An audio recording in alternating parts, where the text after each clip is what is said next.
Diabetes is a rapidly growing health challenge among Asians and Pacific Islanders, affecting about 20% of Asian Americans here in the United States.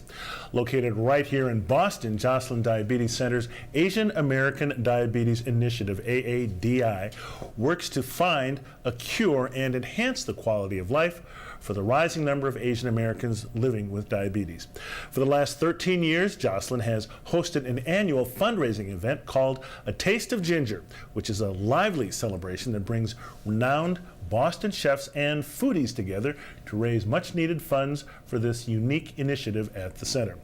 This fundraiser is especially important as the research shows that Asian Americans are twice as likely to develop diabetes as the general population.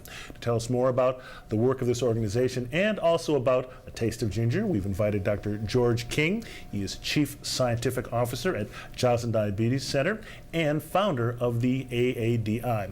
Also with us today, chef owner of JP Fuji Group, Jimmy Liang, whose wonderful restaurants have participated in this event for many years. Welcome to Urban Update, gentlemen. Thank you both for coming in. Doctor, if I could start with you, why are Asian Americans at a higher risk of developing diabetes than the general population? Yeah, sure. Thank you for having us here. The Asians developing a lot more diabetes is probably due to environmental changes, because 20 years ago, only 1 out of 100 Asian or Asian Americans actually have diabetes. But as you mentioned earlier, that now it's 1 out of 10, 1 out of 20 people will have, Asian will have diabetes. So it's a tenfold increase. The reasons probably diet, changes in diet, environment, decrease in activity, a lot of people on internet, but other things such as increasing pollution and even lack of sleep. Many Asians, for some reason, not clear, sleep a lot less than other ethnic groups. so that has been shown to be very important to increase the risk of diabetes. Wow. Now, how does one know if they are at risk of developing diabetes? Well, that's a major problem. Increased awareness is very, very important. That's why we're doing these events, because early on, diabetes symptoms are very few. So if you have a family history of diabetes, that's a big warning sign. If you work sedentary work, such as in front of internet, monitor and so decrease activity, then you are at risk. Increase a little, gain a little weight, that's clearly a bad sign. But other things are if you have blurry vision, if you're thirsty all the time, have to go to the bathroom a lot, sudden weight loss. So those are the symptoms for diabetes. Okay. Now, Jimmy, you're an avid supporter of the Asian community in Boston. Tell us a little about why you got involved with Joslin's Asian American Diabetes Initiative.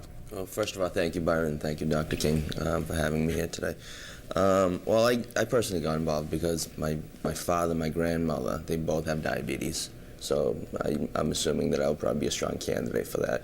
So it's good to stay ahead of it, but to support such an important cause, it's truly an honor to be able to do that. How did that, I guess, that affect you, seeing that in your family?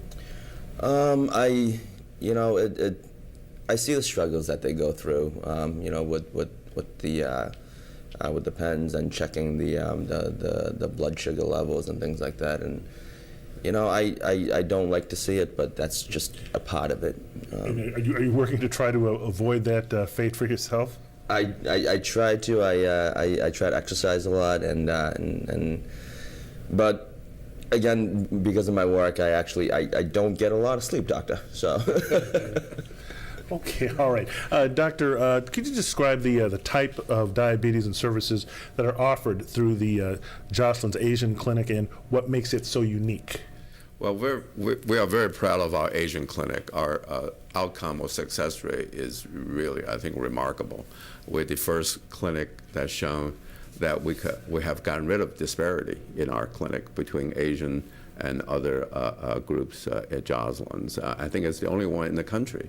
And we're able to achieve this by multiple ways. One is all our health providers, doctors, nurses, the dietitians, all are bilingual or trilingual, so we could communicate with patients. We could speak Japanese, Chinese, Vietnamese. And in addition, we have special education materials we tailor to the Asian group. We have special diet, nutrition advice.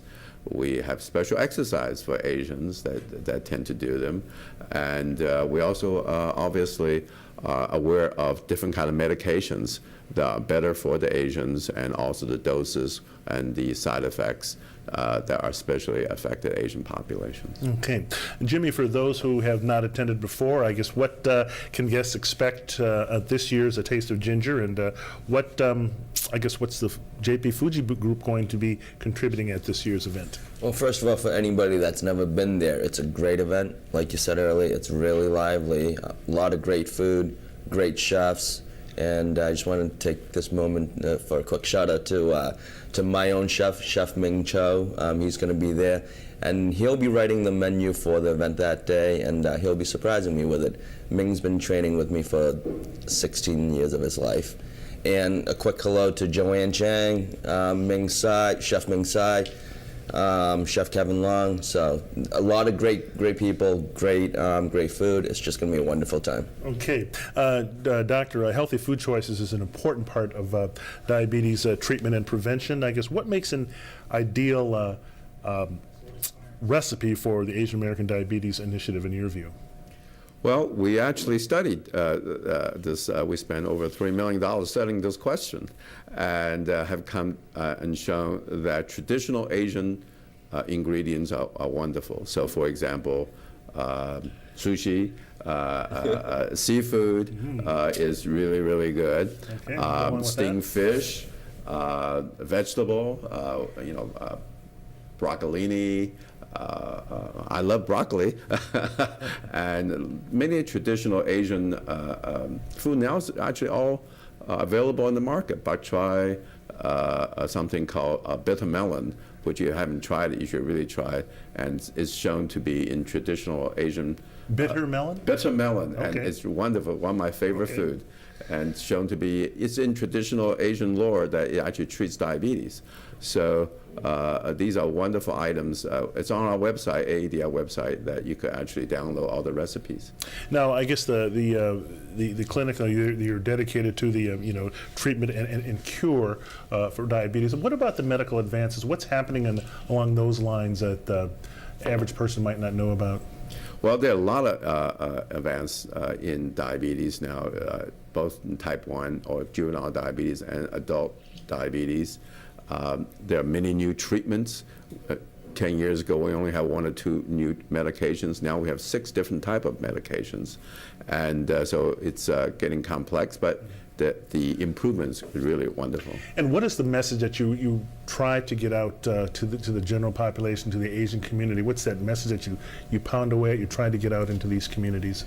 Well, be aware of it, and you have to actually tell your health providers that the Asian Americans are at increased risk at very low body weight. And that's the major message. Most people think diabetes. Tell their doctors that. Yeah, they have to tell the doctors that. We did a survey that most healthcare providers do not realize that Asians have high risk. That's the main problem. Okay, all right. Well, for any of our viewers who might be interested in becoming a patient at Jocelyn's Asian Clinic or part of the AADI's mission, who should they contact?